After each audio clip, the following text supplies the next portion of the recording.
Welcome to Infertility and Me podcast, a show that amplifies diverse stories about the struggles of infertility and fertility in a safe space. Our goal is to normalize fertility stories that validate, give hope, and create a community where no one is left silently suffering. You guys, welcome back to another episode of Infertility and Me podcast. As you can see, if you're watching on YouTube, Junior is joining me in the background. Thank you guys so much for being here with me. Thank you for allowing me into your ear and or your visuals. It is my absolute pleasure to be here with you guys to serve you in this way, bringing and passing the mic to other people in the community so that they can tell their story in their own way and how they navigated it, how they went through it, and all those good things. So I'm your host, Monique Farouk, infertility advocate, women's health advocate, entrepreneur, mom, wife, and get to today's episode. Join me on Patreon, okay? Join me on Patreon for private community, ad free early access to new episodes. You'd be supporting the continuation of Infertility and Me, as well as finding your tribe. We have our own private Discord chat so that we can privately talk to one another, keep up with one another. We do monthly Zoom check ins and we get on the line and just shoot the shit and hang out with each other, okay? And so you can join for as little as $5 a month, you guys, for as little as $5 a month. Come find your tribe over at Infertility and Me on Patreon. You guys download the app on your favorite device and or use it on your web browser. If you have any questions, just email and or DM me about Patreon before you sign up, and I'll be happy to answer any questions that you'd like. And so, happy National Infertility Awareness Week, you guys. It kicked off 2 days ago, and I hope that you are advocating for yourself in your local state with your local legislators. And I'm doing guest today, Stephanie Reyes. She is still in the thick of things. So elated to have her. I don't get to talk to many people still in the thick of trying to conceive, but Stephanie so graciously reached out and emailed and offered her story, and she just had some things she wanted to get off of her chest while also inspiring you guys to do the best you can while navigating this ish called infertility. Okay, Stephanie has PCOS. She has neurofibromatosis, which is a genetic disorder that affects her nerve cells and it causes a little bit of chronic pain and such. So she tells us about that, even how she stays sane in the activities that she likes to pursue while she's in the thick of things and what helps her cope outside of the fertility lifestyle. Well, not lifestyle, but just fertility in general. So she is going to give us some ideas on how she copes with infertility, and hopefully that will help inspire or light a spark in you to do more activities outside of fertility that have nothing to do with it, that a conversation of fertility will not come up, or any of those things. So stick around for the whole entire episode, friends. And please make sure that you are following on Instagram at Infertility and Me Podcast. If you like to consume visual content, you can subscribe to the YouTube channel at Infertility and Me Podcast as well. It should come right up as long as you put Infertility and Me Podcast. So yeah, we'll be back in just a second, you guys, with Stephanie. We're back with our girl Stephanie Reyes. Thank you, girls, so much for coming on the show and getting up early on a Saturday morning to talk to us and to share with us a little bit about your life and your trying to conceive story thus far. I know you're still in the thick of things, so Hmm. I really do appreciate you coming on in the midst of all of that. It's very difficult to talk about while Yeah, you're thanks still for in the having me. midst of I'm it. Yeah. I'm super excited to be here. Yeah. So, girl, how did you meet hubby? So he's military, right? So how did that all happen? Yes. So we actually met in college originally, like I think a lot of people do with their spouse, but we weren't dating at the time. So I just gotten back from my study abroad from Japan, and he was a transfer student. So I hadn't met any of the incoming class from that year. So that would have been January 2010. And it's kind of cliche, but I had an immediate crush on him. I'm like, I want to date this guy. He is super cute.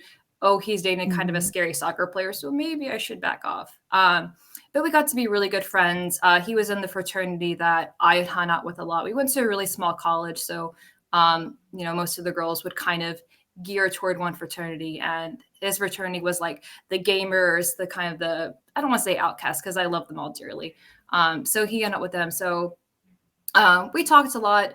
Um, didn't really keep in contact because I moved to Japan after graduating college, and then oh, about I think 2015. So a few months before I was set to come home for a Christmas vacation, he messaged me on Facebook. He's like, "Hey, Steph, I just moved to the area. What are some good places to live? What's some cool stuff to do?" It's like, "Oh yeah, I'll give you the lowdown because this was in Northwest Arkansas where I had grown up."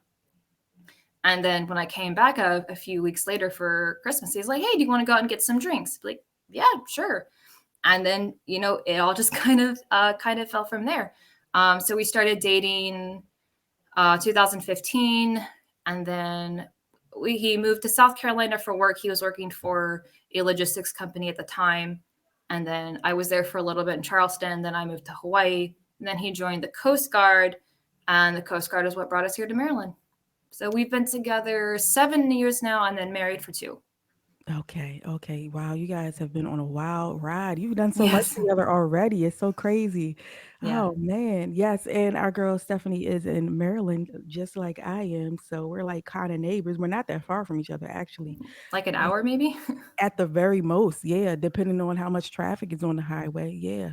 So, oh man, well, since your husband is in the military, I imagine it to be very difficult when planning, you're trying to conceive and trying to have children and Mm-hmm. then dealing with insurance with the military. I know it's very difficult. Had one or two guests before who talked about that a Di- lot. Difficult is an Oh yeah, understatement, I believe it. if Yeah. there ever was one. So for him in particular, what I think when we first started trying, before we went to more assisted methods, when we were still trying based on ovulation. So with his schedule, he works kind of a fireman shift where he's gone for 48 hours and then he's here for 48 hours. He's gone for 72. So when your spouse is gone or your partner is gone for 2 or 3 optimal days, I'm lucky sometimes if I get one good day in, and that could be, even 3 or 4 days before ovulation. So just even timing things was really hard. And he was still getting a lot of his qualifications for different boats and different, had to learn how to handle a Mhm. weapon. So he was All pretty those like little stressed. Just certification type things they go through, right? yeah, Yeah. exactly. So he was always studying. He definitely had a lot of stress going on, which can play a huge factor. So it became a lot. And then even when we started doing our IUIs, we can never if we could just like predict our ovulation to come when we want it to, that would make our life so much easier. But it doesn't work that way. So each for the 3 IUIs I had, each day was on a day where he was on duty. So it's like, can you please ask your command? It's a little bit different asking for time off in the military. It's not like a civilian job. It's like, oh, I'm going to go home and give a sperm sample for my wife. Yeah, the But flexibility is not there. Yeah. yeah, but we were, I guess, very fortunate that his command, him and his wife also did IVF. So, I mean, if there was ever someone that would understand our position, it was his command. So, we're very fortunate that each time he was able to come home for our IUIs because I don't know about your experience, but when we went to Shady Grove and they don't have a collection room, so he had to do it at home. So it's not like he could meet me at the clinic in Annapolis where he works. He had to come, the 20-minute drive home, 20-minute drive there. So it was a it was a lot. And I'm not sure how familiar you are with TRICARE, but right now their current verbiage is they don't cover anything that is assisted. They only cover natural conception. I Mm, really, I really dislike that word, but so our mhm, IUIs were completely out of pocket. They wouldn't even cover the monitoring and blood work like they would if it was a time intercourse cycle. So we were 100% out of pocket. And I mean, the clinic gave us a military discount, which was helpful. Don't get me wrong, but at $1,500 a pop, that adds up really quickly. yeah, it does. And unfortunately, see, I don't understand what the term that the verbiage you were talking about when they were saying that Hmm. if it's not natural, then it's not covered. So if you don't Yeah. get pregnant naturally, then basically they're saying they're not going to cover any of like your care They that goes, nope. or if by, knock on wood, like you had a miscarriage or something like that and Hmm. you had to go get a DNC and all that stuff. Yeah, Wow. yeah. It's really rough. And right now we're fortunate that because we're so close to Walter Reed. Walter Reed is one of the 6 military hospitals in the states that has a reproductive endocrinology department.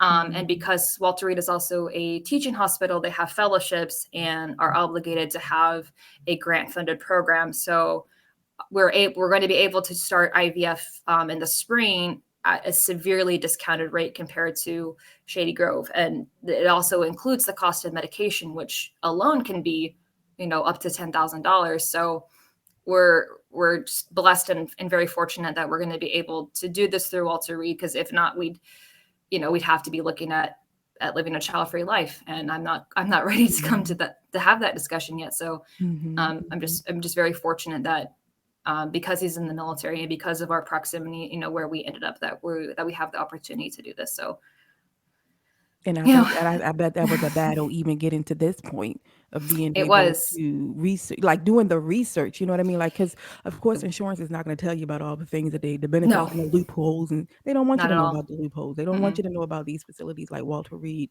that have the Mm-hmm. care that you need. They're not going to direct you there because they're just not, okay? They're not in the Yeah, business of helping anybody. We want to backtrack for a minute. So you have sure. PCOS and you Yes, have neurofibromatosis, right? So yes. when did you get diagnosed with PCOS? Yeah, so I got diagnosed with PCOS about 6 months after we started trying. Um, I know there's the golden rule that you're supposed to wait a year, but I'm impatient. So I went to a women's clinic while I was living in Honolulu. And, he saw the ultrasound and immediately was like, "Oh, you have PCOS." I'm like, "I do?" Because I don't have any of the other clinical markers that a lot of people have. So that came as a Mhm. as a big surprise to me. And then after the ultrasound, we went back to his office.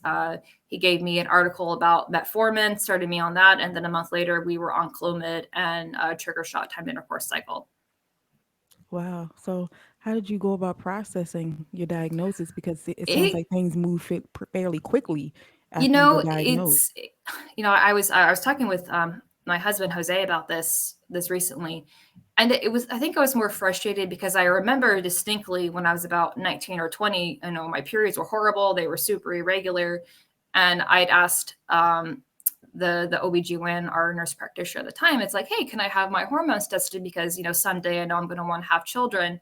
And since my mom had a hard time conceiving me, I wanted to kind of get that piece of the puzzle figured out early. And I was immediately dismissed. They're like, "No, you're too young. You don't need to worry about that. You've been on birth control." And I know that can affect some things, but, you know, a transvaginal ultrasound would have, immediately said, "Yeah, you've got cystic ovaries." So I Mm, was really annoyed, I think, and more irritated the fact that I wasn't listened to, a decade ago when I'd asked for testing. And if I had known then what I know now, I think I might have had an easier time coming to terms with why it's been so hard for us to get pregnant. yeah. Wow. That's unfortunate. I'm so sorry about that. Oh, there It's he is. okay.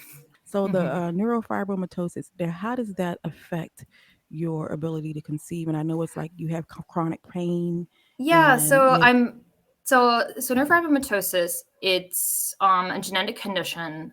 So it's something I was born with. So what it does is it causes like little benign growths, like usually underneath the skin, but they can also be internal as well. So anywhere that there's a nerve, those little growths can occur. And so I've been talking to a lot of people on Reddit in different forms lately that chronic pain is often underlooked in people with neurofibromatosis. One journal I read said that people with NF, for short, people with NF can have chronic headaches, and it's like, oh, that describes me, because 2 years ago I had like a 6 month spell of headaches that no one could figure out why. And so now it's like I've been having chronic chest pain, like X-rays cleared, cardiologist cleared, gastro cleared. So, it's like, is there like a little growth somewhere that, they can't see on an X-ray that's pressing against something that's causing this type of pain? Or, mm, so as far as I know in the literature I've read, it doesn't have any indication that I might have trouble conceiving. It's just It's just something that I live with on a daily basis now.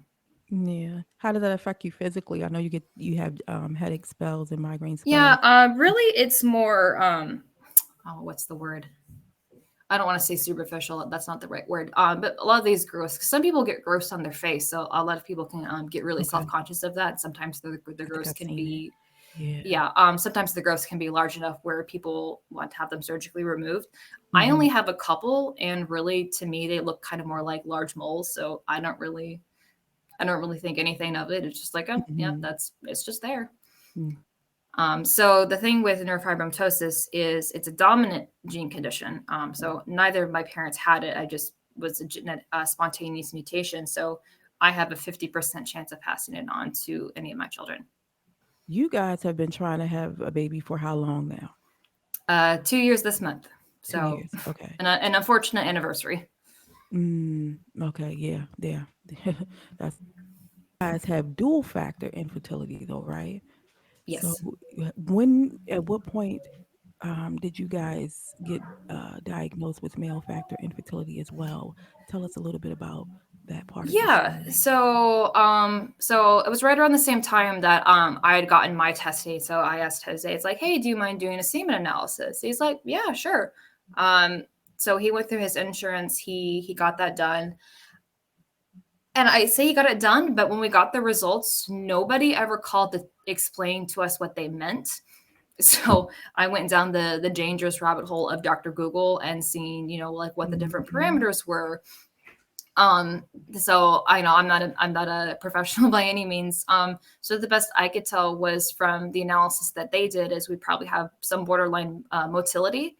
And then when we saw a reproductive endocrinologist at Shady Grove, she's like, "Yeah, your motility is borderline, but we need to retest you because that test didn't do morphology."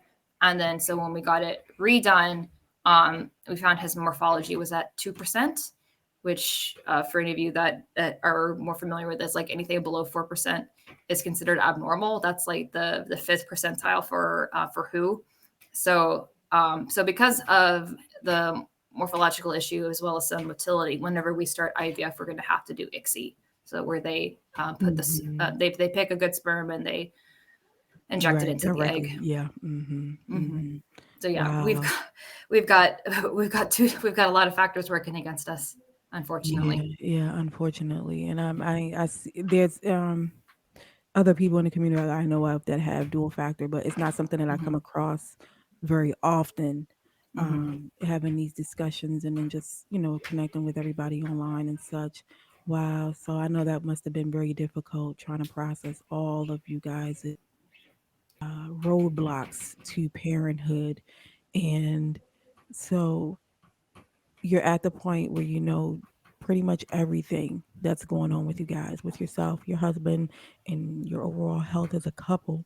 Yeah, Excuse me. we know as much as we can. And another another thing that happened I wanted to bring up is so part of the IVF workup is I had to have a saline sonogram, and that's whenever they scuttered. I had two uterine polyps, so that was also a factor going into us. And I was kind of dumbfounded. I was just like, "What do you mean I have polyps?" Like, and I think it Mhm. was more. I think my question, not so much necessarily, is like why they were there. It's like why wasn't this discovered sooner? Yeah, You look at it retrospectively. It's like if they had discovered these sooner, if I had them taken care of, before we did our IUI, would we've had a better chance of any embryo implanting? So I had a hysteroscopy at the end of December to get those polyps removed. yeah. I had to have the same thing, girl, Ugh. the same So, exact thing. And, I think a lot of times doctors just don't want to poke and, well, some don't like to mm-hmm. poke and prod more than they should. Yeah, absolutely. And it's frustrating for us, but in hindsight, it's like, well, okay, they are kind of like looking out for me, like they're not doing unnecessary Yeah, testing. But then again, it's like, well, it is kind of necessary because we want to know everything, right? But then if yeah. they don't have any, it's like doctors are constantly looking for clues, and when they don't have the clue that there may be an Mm-hmm. issue there, they don't look for it. And then with polyps, they just don't cause any pain. So Yeah. unlike I. PCOS, it's not like directing your face or your Mm-hmm. other condition with NF and everything, where there's a physical manifestation of it that causes uncomfortableness and such. And so, yeah, I've been there, girl. Had the I was same issue, just and like, I had them on my cervix, oof, and they ouch. don't really bother them on the cervix unless they get out of control or anything. So Sure. I understand the frustration of like getting one Hmm. step forward to go two steps back Yeah. for And temporarily, I was talking to both my husband and my mom. I think there's like a really difficult duality whenever you do testing. It's either you get a normal result and you're frustrated that there's nothing wrong, or you find something wrong and then you're upset because of that. Like there's always there's something, like there's right? no good there's no, it's really hard to see kind of the good side of it. It's like you're gonna, at least in my personality, it's like, I'm gonna be upset either way. But the testing is necessary and it's diagnostic, even if they don't know what the answer is that way. So Yeah. it's difficult sometimes. I want to tell you guys about Infertile Teas. Infertile Teas was created by Marilyn Gomez, who is an IVF survivor, mom to her one and only. Infertile Teas sells graphic teas made with the silent sufferer and infertility warrior in mind. Their graphic teas, hats, socks, masks, and a plethora of other goods are created and curated with you in mind to tell your story your own way. You guys, I really love Infertile Teas because the quality of the shirts are fan freaking tastic. They're soft and they feel great against your skin. The designs are very beautiful. Marilyn designs all of the graphics herself, and she also draws those graphics. So she's an all around creative badass, you guys. To check out Infertile Teas. And when you do, when you find that special item that showcases you while also advocating for infertility and or miscarriage awareness, use code IAM15 to get a discount on your purchase. You guys will not regret it. Check out infertilities.com for your infertility advocacy awareness products. You just mentioned something and you said that for your personality, this is how you process things. And so, Hmm. how would you have described yourself prior to getting your diagnosis? Oh, that's a great question. I have anxiety, most of my life, and I think just kind of my personality and having ADHD and everything, and just like always thinking like, what is the worst case scenario? Like, what are my contingency plans? Or like, what if this situation happens? How am I going to react that way? Or like, what if that situation happens? How am I going to respond to that? So I guess just kind of building myself up for any potential bad news. Like, I don't want to say I'm a pessimist, but I think I often just kind of tend You to have like some tendencies, over just a some little bit of tendency. tendencies to kind of like overanalyze things. I still try to be positive, and like a lot of these scenarios in my head aren't always negative, but I think just maybe it's like some kind of defense mechanism. Think like, okay, well, what's the worst possible thing that could happen to me today, and like how am I going to respond to it? So How do you always trying to feel? be Yeah. 10 steps ahead of myself. It drives Yeah. my husband crazy to always, not to have a harder time kind of living in the moment. So that's one thing that, I've been working on lately with my therapist and with myself, is like just trying to live in the present and not dwell either too far into the future or even, too far back on the past. Yeah. And the funny thing about trying to live in the present is like if your present effing sucks right now, then It does. it's Is like, I've what got am a I lot of supposed to do shitty now, things doc? going on. Yeah, like, okay, my present sucks right now, doc. What am I supposed to do? Yeah, Yeah. so Hmm. it's always about a balancing game and trying to find the yin with the yang. Hmm. And like I'm a big advocate for if your present is effed up right now, right? Like Hmm. we don't have to look for the silver linings. I That's don't true. feel like maybe, I'm no therapist, of course, and no psychotherapist or psychologist, anything like that. But I feel like just when they say be in the now, I think they should come with more context. Like, Hmm. if I'm going to be in the now right now, does that mean I could be angry? Does that mean I could be sad? Hmm. Does it mean I can be frustrated? Does it mean I need to be Yeah, looking for silver linings? Like, it's exhausting. You know what I it mean? is. And so you've told us how you saw or viewed yourself before your diagnosis. So how has that changed since having your diagnosis and coping with it and working with your Mm-hmm. therapist and such like that. So, Yeah. positive or negative, whatever you feel like you want to Yeah. get off your So chest. just to kind of loop back a little bit to what you said, I definitely still think like, yes, I can live in the present and I can honor my sadness. I can honor the fact that I'm really fucking angry that, my best friend is on pregnancy number 4 and I still have 0 kids. But at the same time, like I can honor that and then, go out for a hike and try to get some, the weather's beautiful today. Like we're gonna go for a hike later today. So just, My getting goodness, but out if or if it's, I'm going to cook myself a good meal and, distract myself that way for a little bit so that I'm not thinking about what was it? A few days ago it was St. Patty's Day, and of course, so many people who are fertile take those holidays to have their baby announcements. And it's like it just makes me gag. I I don't know. isn't I'm that just that funny? I Yes, hate. yes, That's isn't so that that's so funny? not my personality to have like those little holiday like oh we got our lucky charm. It's like well you can go fuck yourself. So I don't have mine. I mean I say that lovingly, but Yeah. so it's just kind of what things that I've changed now. I think is learning how to advocate for myself and not just advocate for myself. Arming myself with the proper language to do that. So like when I go to a doctor, because I hate being talked down to, and I don't want someone to try to explain to me like I'm a 5-year-old stuff that I Exactly, already like know. It's like, patronizing you. Yeah. yeah, like it comes across as really condescending. So just trying to get myself up to speed and it's like, what is the language these doctors are using? Like, what's the terminology I need to know so that I can be taken seriously? Because that's as a woman, I think of, anyone can say that, being in a doctor's office is really frustrating because your pain or your suffering or whatever you're going through is often diminished. Or at the worst, it's like, oh, well, it's just your period. Like, Mm-hmm. probably not, but Mm-hmm. thanks anyways. So, And when you're trying to have these um, conversations with your doctors, it's really intimidating, like you it said, is. because you don't always have the same language that they use. Mm-hmm. But yeah, I think we just have to stop judging ourselves about these Mm-hmm. things too. Yeah, for sure. So I think that's something, that's changed is just like, doing more research, like kind of being more aware, kind of to be a little bit more grounded in like what the scenario is.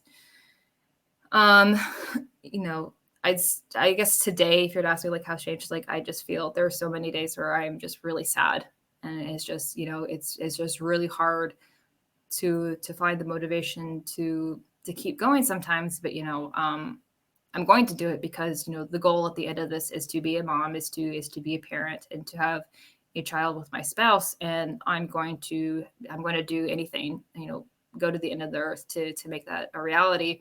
It's definitely not the journey I ever expected myself to be on. I don't think anybody really does, but it's where I find myself. Um, and part of it, I guess, it's also kind of made me appreciate what I have. Even though I am in pain a lot of days, I still do have overall good health. My spouse is in good health. We're in a really stable home right now.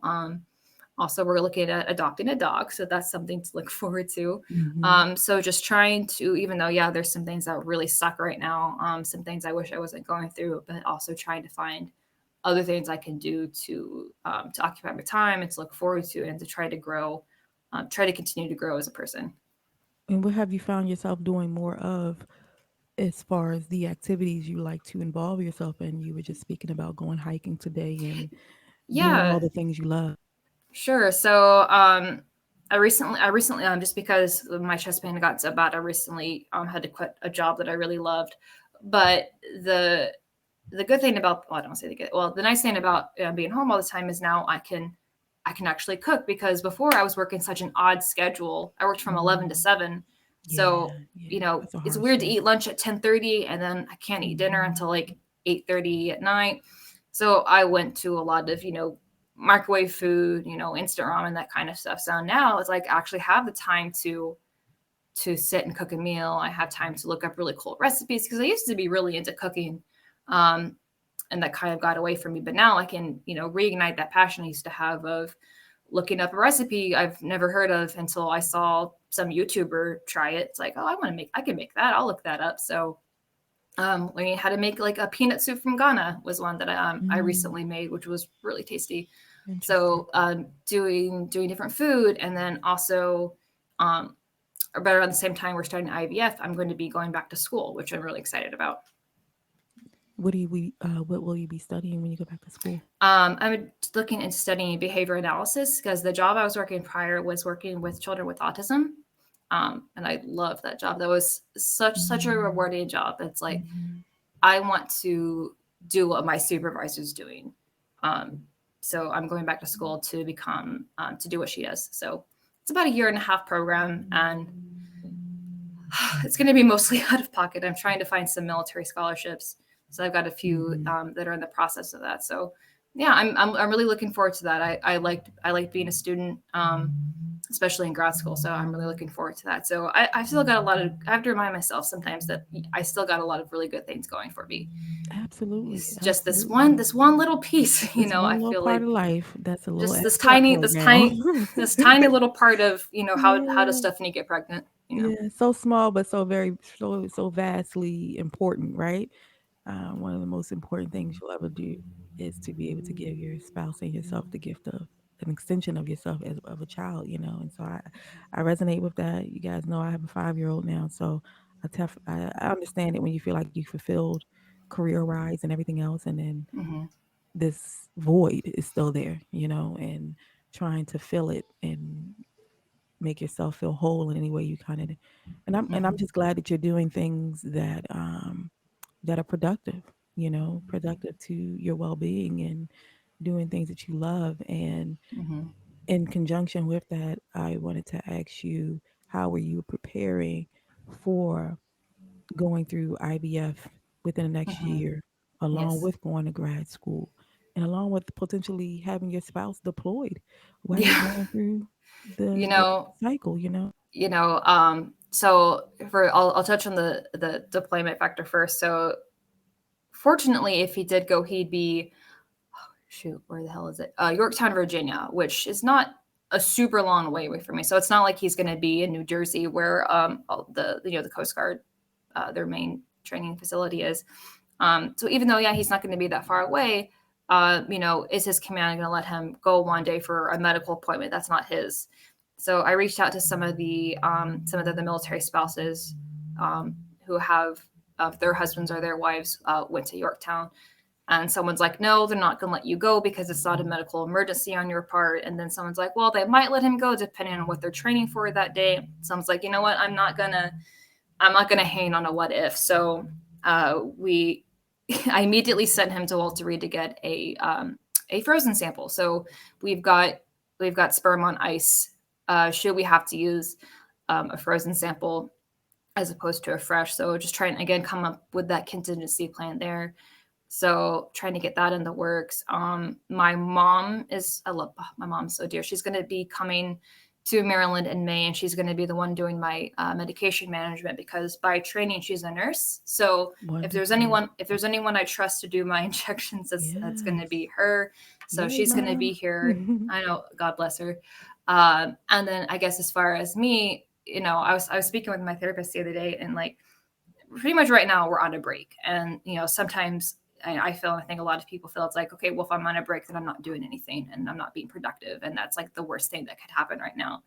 But he reminded me, and one thing to go back to the food is, at the very least, I'm nurturing my body. I'm sleeping better, I'm eating better, I am, I've gained some healthy weight because I was a little bit on the lower side. So I am preparing my body as best as I can, like, really truly nurturing myself. If it's just with food, if it's with sleep, if it's getting out in the sunshine, and being distracted for a few hours, watching, binging a series on Netflix to get myself in a good mood. So, just trying to take care of myself in any aspect that I can to get myself in the best mindset, emotionally, physically, socially, to go through this process because it's going to be really hard.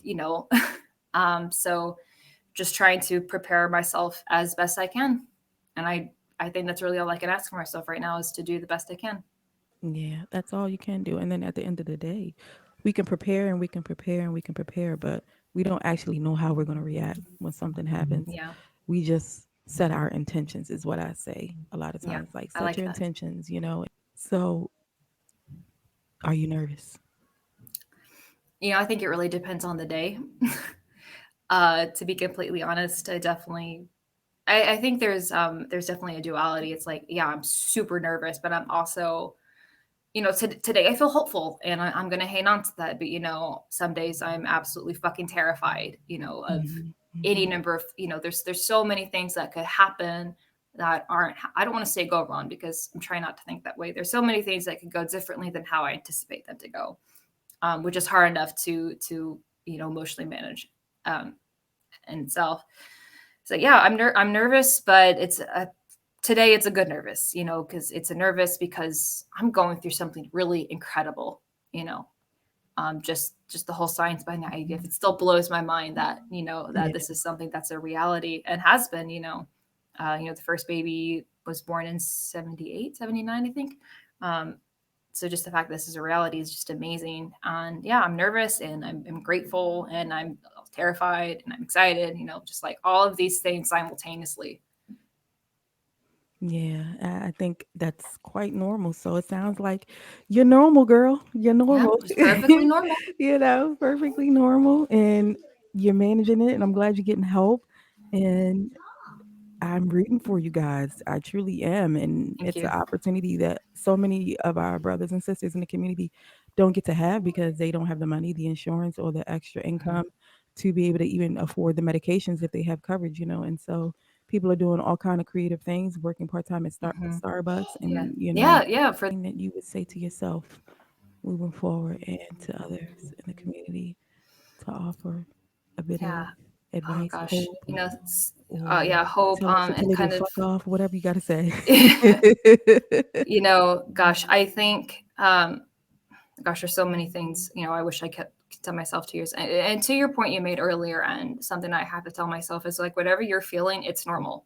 You know, it's okay again to be happy for them, but also really, really sad for yourself. Like you can, and I was explaining that to Jose. He's like, how that doesn't make sense to me. It's like you can, these feelings aren't mutually exclusive. Like it's normal and expected even to feel jealousy, to feel pain for when somebody else gets something, especially if it comes so easily to them. When whenever you're struggling, especially if you're someone that is struggling in silence because the only person you can talk to is your spouse. So I guess really what I would say is like, be your own advocate. And if one support group that you're trying to go to doesn't work, find another one. There are tons of places. Like it took me a long time to kind of find that little niche sub that catered to what I was looking for, that didn't use this cutesy terminology that was really serious, because that's what I was looking for. But if you want that cutesy shit, like you do you, like whatever Hmm. gives you the strength and courage that you need to go through this process, whether you're alone or if it's with an internet stranger, a parent, a sister, a brother, whoever. Find your little space and find your support group, because you've got people out there that are going to cheer for you, and they don't have to have met you to be happy for you. Absolutely, absolutely. And I love that. Well, it's been a pleasure, Stephanie. I appreciate you Yes, so much yeah. Thanks for for having me. bearing with me with our little interruptions with Junior. It's okay. Yes, and thank you, friends, for tuning in to another episode of Infertility and Me podcast. You guys know where to find me, Infertility and Me podcast on Instagram, and as well as our Patreon community, Infertility and Me. Peace and blessings.